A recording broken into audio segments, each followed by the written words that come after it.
All right, I want to, of course, start off by giving all praises unto Yahweh Bashim Yahushai, Yahweh, who the world ignorantly calls God, and Yahushai, who the world ignorantly calls Jesus Christ in the ancient Hebrew. I want to first say that the title of this video, if I end up naming it what I'm thinking I am, which you'll tell by, you clicked on the video, so you know what I'm talking about. It's a misleading title, okay? I named it that for a reason, which I'll get into, but I want to make it clear that's a clickbait title, okay? I don't mean, let me just cross the street real quick. I don't mean what it appears on there, okay? It's misleading on purpose, okay? And the reason I titled, Slakia, the reason I titled it that is very simple. I wanted to deal with one thing real quick.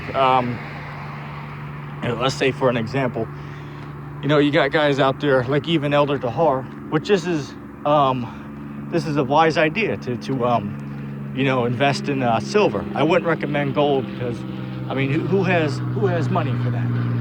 Who has money to invest in gold in this society?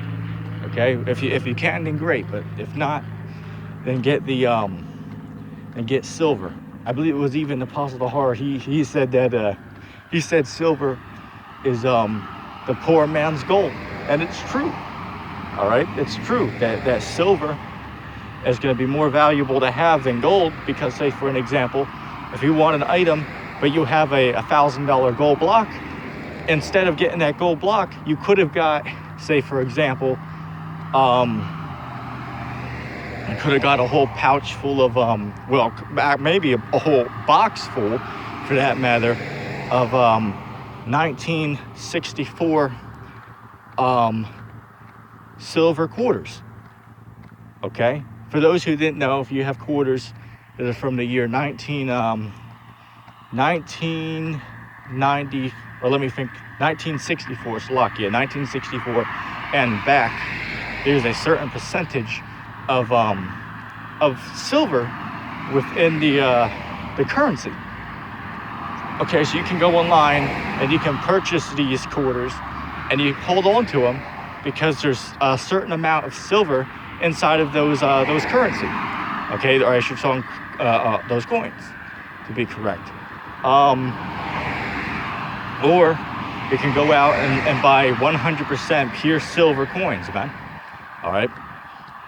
It's not a bad investment. However, I want to make this clear that during a STH Shehiz the fan scenario,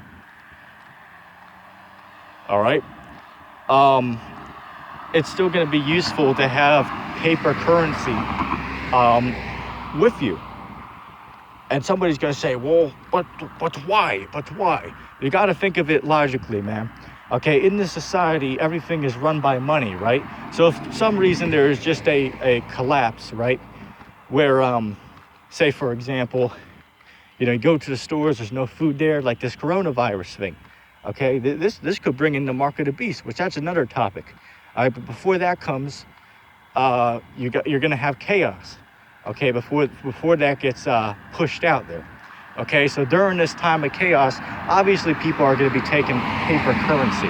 Okay, I don't care who it is that you're talking to. If you bring out enough of the wad, inside joke, if you bring out enough of that wad, man, that you can, hey, as they say, man, you let the money do the talking. And it's true, you let the money do the talking, man. So in that time period, people are going to accept money for goods.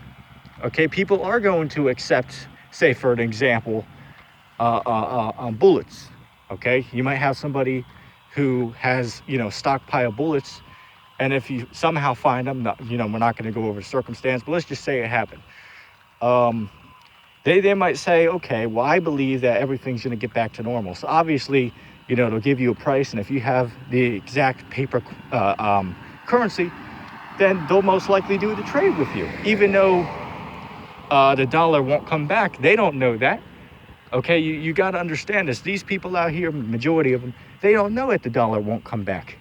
Okay, so obviously everybody's still gonna, well, not everybody, but a good chunk of people will still do trades for money, okay, for paper currency, even when this time period comes of as they call it, shit hits the fan, right?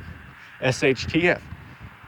But yeah, during this time, people will still accept paper currency. So it's a very wise idea to have a few thousand spare dollars, if possible, in your bug out bag.